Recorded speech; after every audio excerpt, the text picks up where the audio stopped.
Welcome back to the Threshing Floor. We're here with the Chronicle Project. And in this segment, I want to kind of go through a little bit of practical exercise with Chris and Michelle from the Chronicle Project. That's thechronicleproject.org. And we're going to take a look at what you know in your Bible as the book of Genesis. To the Chronicle Project, this is book 1 to Chronicle. And what you're going to see as you look at the text and as Chris goes through this is how profoundly different the feeling of it is, the communication. And I want you to get a sense of what's being communicated here and why I believe that as you read this, you're going to get a sense for the heart of the Father and why He created us and why He created this world and the plan behind it. So this is book 1 to Chronicle. I'll read the first verse, Chris, and maybe you can just kind of pick up the narrative.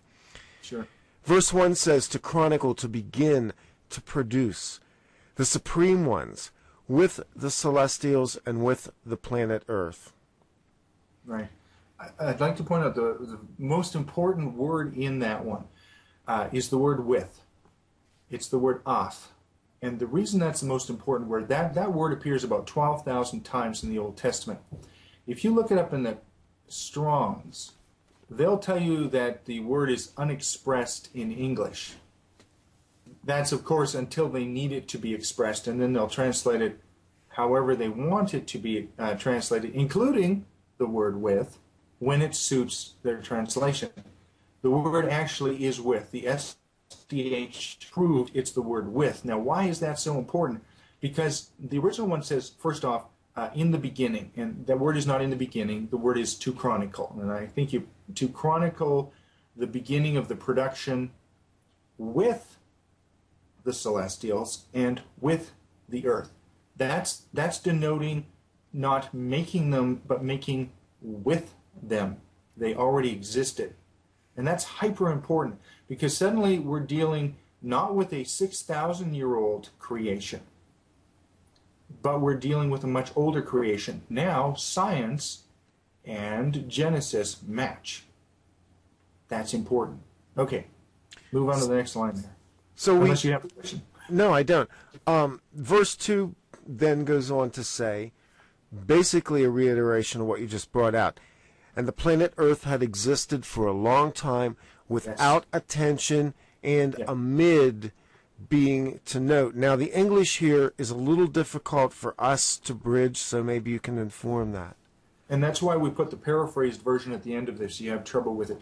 What it simply says is, the Earth had existed for a long time. Now, we're not the first to come up with the concept, actually. If you read Young's version, he actually put that in.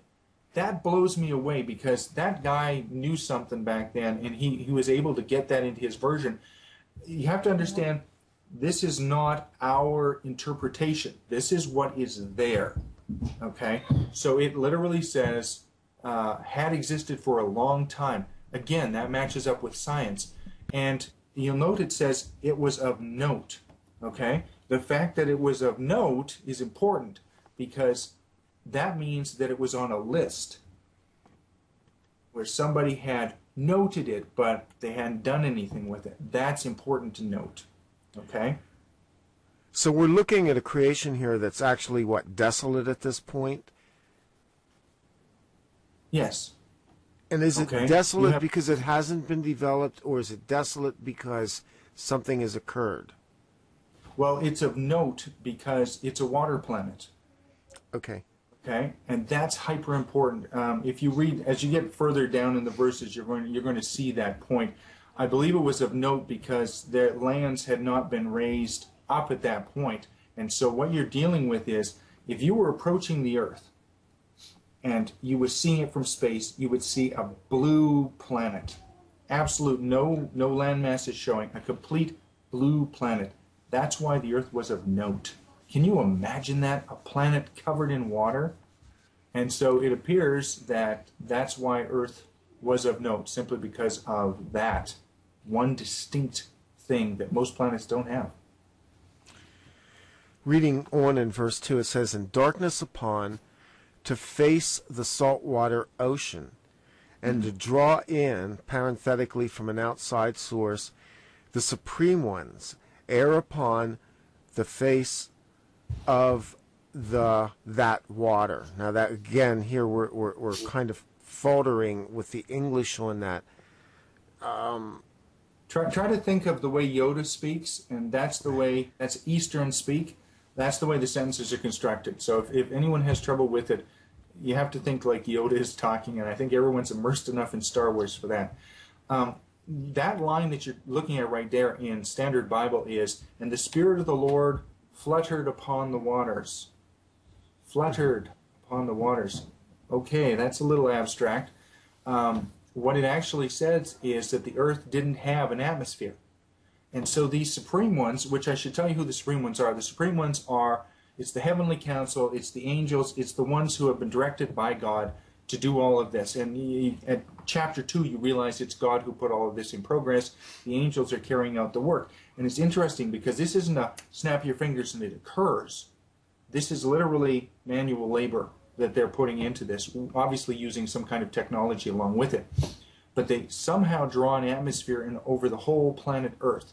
That's absolutely amazing. No way would you be able to have some shepherds sitting around and say, "So when we write this down, what do you guys figure? There was no air, and the big guy brought some air in or something?" No, it's not going to happen. This shows that there was an event that occurred back then that is literally mind-numbing in its capacity, and that is putting a breathable atmosphere on a planet that is a water planet and then developing it. Okay, hit the next line for you. Okay, this is verse 3. "And so to declare the supreme ones, so to exist, to illuminate." Yes. Now, a lot of that's been done over a long amount of time. They think that that means that God turned a light on and then there was light, but there was no sun.